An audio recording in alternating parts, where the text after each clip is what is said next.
बाथौ थानसालिनि लुनाय आरो बेवहायनो बाहागो लाफैनो आसामनि chief minister doctor Himanta Biswa Sharma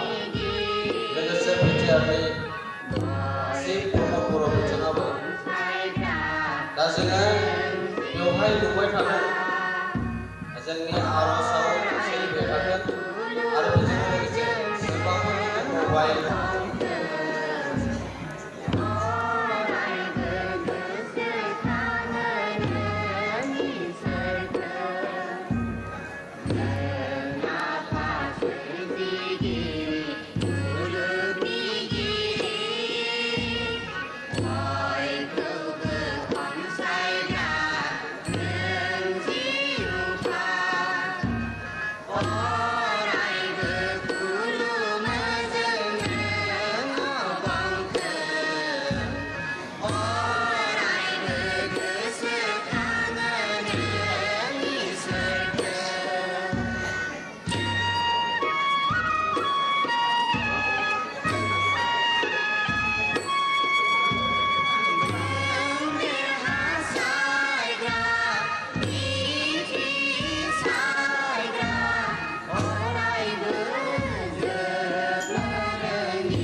Yeah.